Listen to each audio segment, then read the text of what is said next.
दादा महाराज, दादा महाराज कुठवर आले आमचे बाबासाहेब? खूप मोठा पराक्रम केला ना त्यांनी? मोठा पराक्रम केला. कृष्णेच्या खोऱ्यात त्यांची तलवार अशी तळपली असेल की सर्जा खान पळून गेला असेल. हो ना दादा महाराज? हो. सगळे त्यांच्या पराक्रमानं अचंबित झाले असतील. प्रत्यक्ष देवालाही अचंबा वाटला. आता लोक रयत त्यांच्यावर फुले उधळत असेल, गुलाल उधळत असेल. स्वर्गातले देव सुद्धा त्यांच्यावर पुष्पवृष्टी करतायत. खरंच?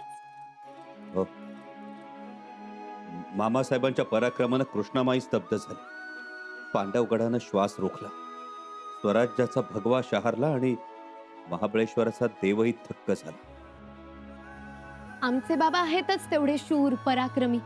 त्यांच्या पराक्रमासमोर काळ्या करंद ढगातील विजेनेही शर्मावं. त्यांच्या पराक्रमाने एखाद्या मायावी दैत्यालाही घाम फुटावा. खरंय पोरी, तसंच झालं. आले वाटतं. आम्हाला माणसांचा कल्लोळ ऐकू येतोय. दादा महाराज, आलोच आम्ही. आता आम्हाला बाबांना डोळे भरून बघायचे. आणखी एक, आम्हाला ना युद्धानंतर त्यांच्या अंगावरच्या जखमाही मोजायला आवडतात. आता किती जखमा झाल्या असतील? बरं दादा महाराज, येतो आम्ही. आम्हाला आता नाही राहवत. ताराव थांबा.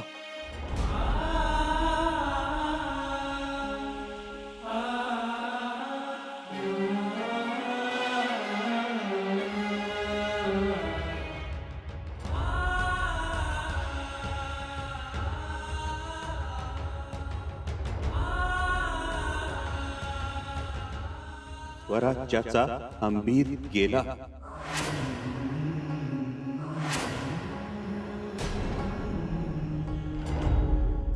आता राहिलाय तो फक्त आजचा अंबर.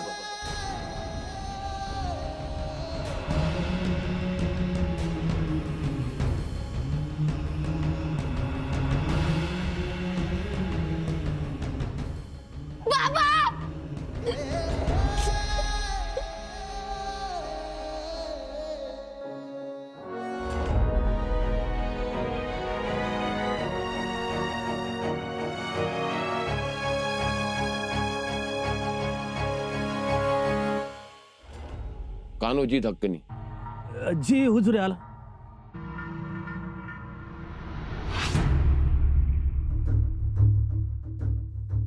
बे वजीर गिर गया, मर गया, मारा गया. हाँ? देखा ना? जी बादशाह सलामत. अभी इसके इर्द गिर्द इसके प्यादे, इसके हाथी, इसके घोड़े, इसके सिपह सलार, ये सब गुस्से में हो जाएंगे, नाराज हो जाएंगे. दुरुस्त? हाँ हाँ दुरुस्त दुरुस्त जापना. तो तुम्हें एक काम करना हो. तुम्ही बोला तो जापना.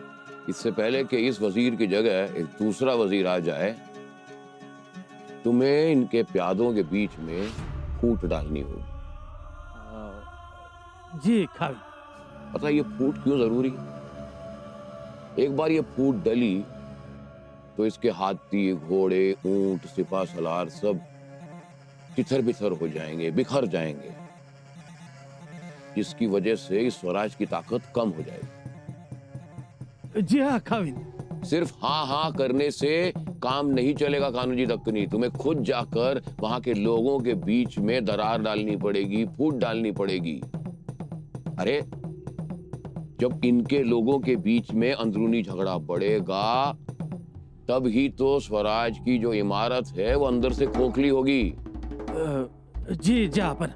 बस एक ऐसा धक्का मिला ना तो स्वराज की बुनियाद खोखली और संभा खत्म. लेकिन जापना. आप जा सकते हैं.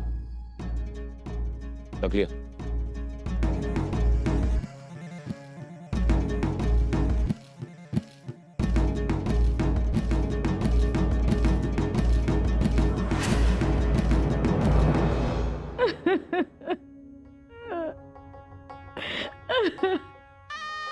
असं कसं झालं? माझा राजा गेला. काल होता आणि आज नाही. तसं झालं.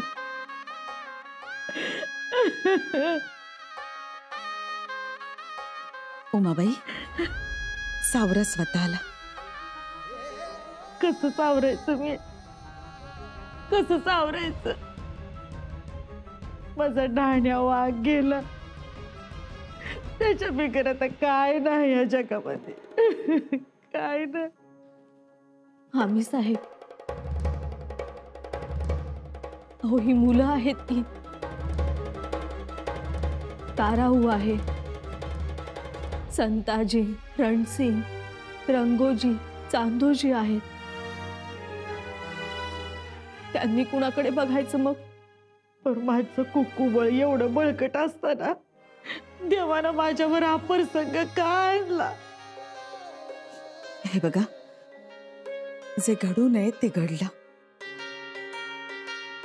पण आता ह्या लेकरांसाठी तुम्हाला बाप बनावं लागेल. ताराऊकडे बघा, तिनं काय करावं? आई साहेब, नका ना रडू.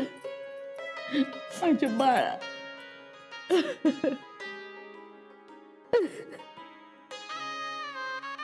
आपली सुखाची सावली गेली ग. आई साहेब, बाबांना वीरमरण आलंय.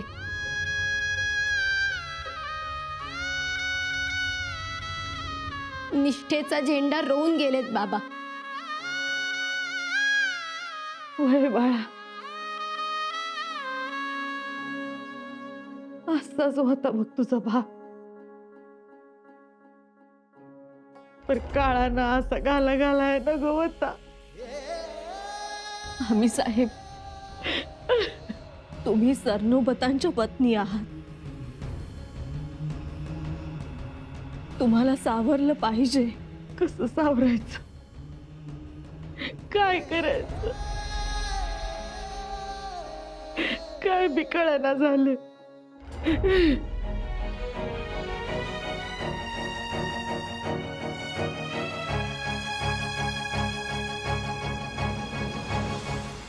सावरण्यासारखी परिस्थिती नाहीच.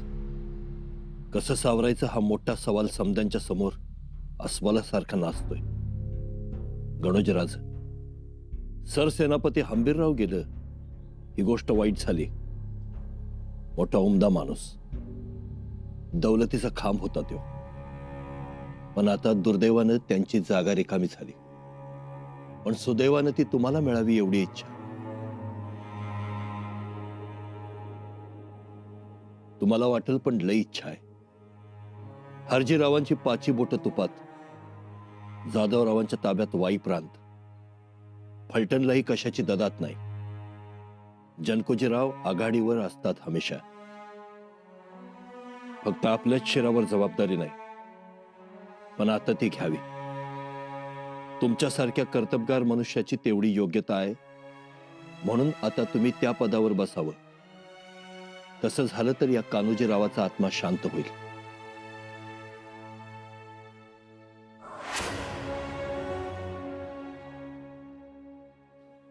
आणि मी म्हणतोय तसं झालंच नाही. नाहीच जर सरसेनापती पदाची धुरा हाती आली तर सरळ घोडा काढा, त्याला टाच मारा, न इकडं निघून या. इकडं तुमच्यासाठी गालीच्या अंतरलाच आहे म्हणून समजा. म्हणजे अंतरलेलाच आहे. लेखन सीमा, सरदार कान्होजीराव शिर्के.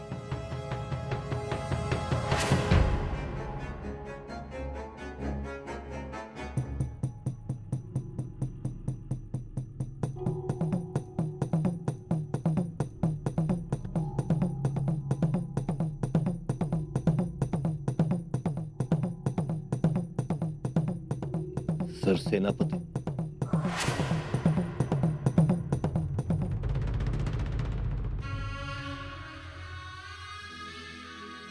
महाराज,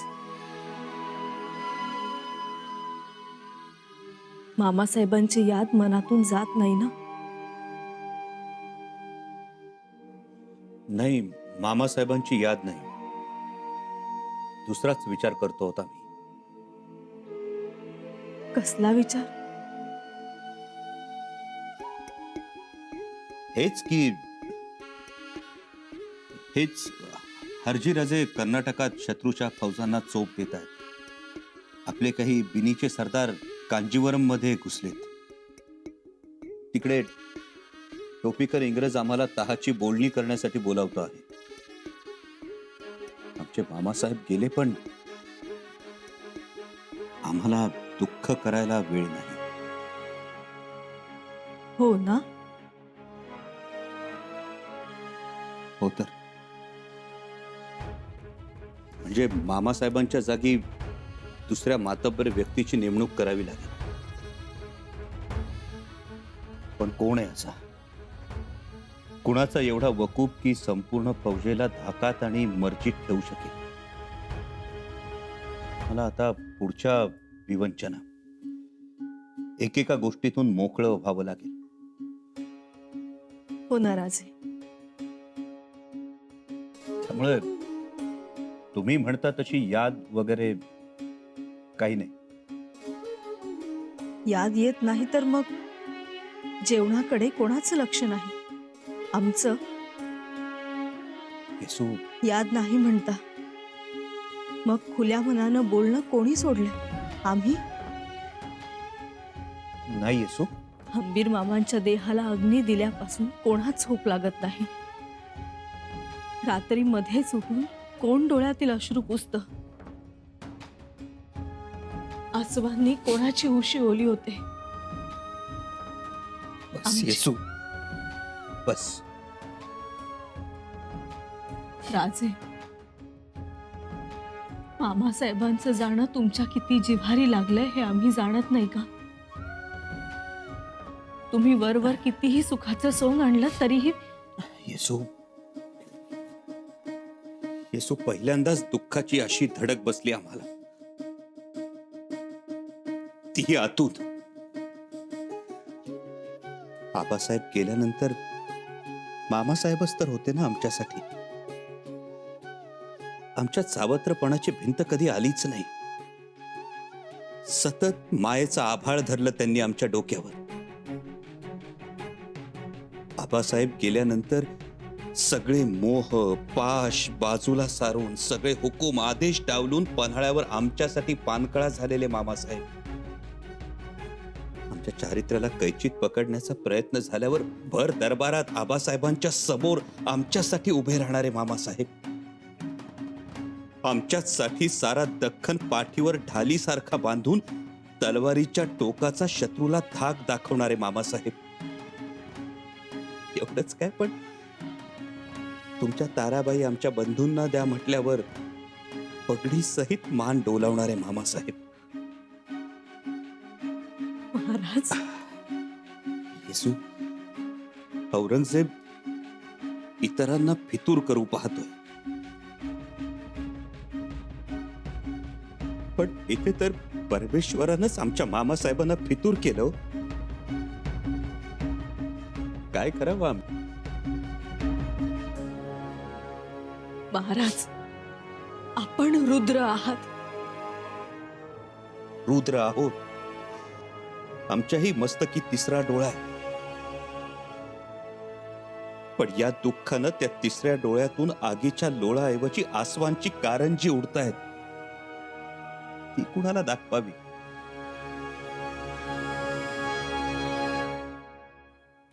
नाही राणीसाहेब, आसवांना थारा देऊन चालणार नाही की रडून चालणार नाही. मामासाहेबांच्या जागी दुसऱ्या मातब्बराची नेमणूक करावी लागेल.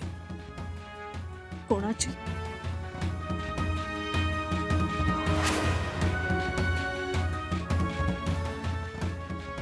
कोणाची? आता कोणाची नेमणूक करावी? असा कोण पोलादी मनाचा माणूस आहे आपल्याकडे? हो काय माणसं आहे. हंबीरराव ते हंबीरराव. अगदी खरं बोललात कविराज. थोरलं महाराज गेलं तेव्हा हंबीरराव शंभूराजांच्या मागे खंबीरपणे उभे होते. त्यांचा ध्यास थोरले महाराज आणि स्वप्न संभाजीराजे. मला आठवते ते जेव्हा आघाडीवरून यायचे तेव्हा संभाजीराजांना व्यायामशाळेत घेऊन जायचे. त्यांचे हात, त्यांचे दंड, मांड्या चापसायचे. स्वतःच्या हातातली बेंडकुळी त्यांना दाखवायची आणि तलवारीचा सरावही करून घ्यायचे. आणि सगळं झाल्यावर शेवटी म्हणायचे, मडका अजून नीट भाजलं नाही. अखेरच्या क्षणापर्यंत लढले हंबीरराव. आणि हे सगळं करताना कुठलंही राजकारण नाही, कोणाबद्दलही आकस ठेवला नाही. फौजेत रमायचं हे एकच धोरण. श्री शिवचरणी दृढ भाव, सरलष्कर मोहिते हंबीरराव. या त्यांच्या मुद्रेला जागले ते. अहो एवढंच नाही तर श्री मच्छीव महानुभाव सेनाधीश हंबीरराव या त्यांच्या सध्याच्या मुद्रेला त्यांनी न्याय दिला. खरंच हंबीरराव हा किताब साजरा केला. त्यांचं जाणं जीवाला चटका लावून गेलंय. असा नायकू खंबीर हंबीर गेला, असा वीर योद्धा नाही स्वराज्यात झाला. खरंय कविराज, असा वीर योद्धा स्वराज्यात झालाच नाही. वीरराव, तुमच्यातील नरशार्दूल कुठे शोधावा?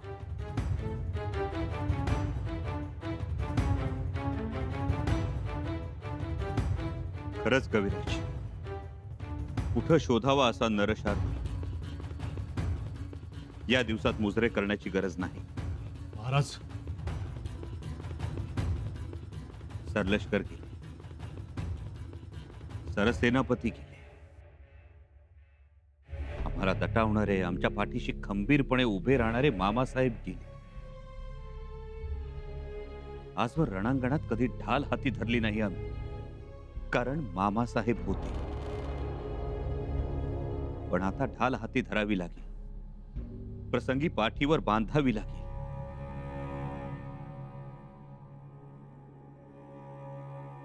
कसं सावरावं आम्ही? महाराज, सावराव तर लागेलच. आपण छत्रपती आहात. होय, छत्रपतीच्या अंतःकरणास आधी निखाऱ्यावर धरून मग ऐरणीवर ठेवून पोलादाच्या घणाखाली घालावं लागतं. ते सगळं केलंय आम्ही, म्हणूनच सगळे घाव सहन करू शकतो आम्ही. पण हा घाव नाही सहन करता आला. सरसेनापतींच्या रक्ताच्या वासानं तो औरंगजेब मस्तवाल व्हायच्या आधी उभारी घ्यायला पाहिजे महाराज. होय बहिर्जी काका, उभारी धरण्याचा प्रयत्न करतो आहोत आम्ही. आता आम्ही काहीही सांगण्याच्या मनस्थितीत नाही. पण या फितुरीच्या जंजालात आम्हाला आमच्या माणसांची याद येते आहे. त्या सगळ्यांना बोलावून घ्या. ही सगळी माणसं आम्हाला रक्ताच्या नात्याहून जवळची आहेत. कोणाला बोलवायचे? कोण आहे ती मंडळी? सरदार बकाजी फर्जंद, संताजी शिळीमकर, सिदोजी थोपटे, तानाजीराव कडू, बापूजी नलावडा, कान्होजी मरळ, रायाजी तोडकरी, ठकार पाटील आणि नायकाजी शहाडे. नायकाजी शहाडे, जैताजी करंजावणे, येसाजी कोरड, माऊजी जोरी, बेलदरे, सगळ्यांना बोलावून घ्या. जी महाराज. या सर्वांना त्यांच्या वकुबाप्रमाणे जबाबदारी द्या. आणि म्हाळोजी बाबा घोरपडेंची आघाडी सुद्धा आम्हाला कळवा. जी महाराज.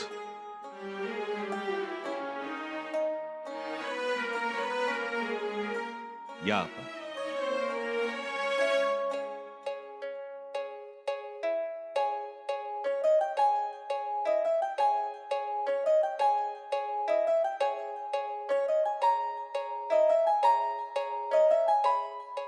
हंबीर मामा तुमच्या जाण्यानं सह्याद्री पर्वताच्या काळजाचा टवका उडाला. तलवारीची धार पोरकी झाली मामासाहेब.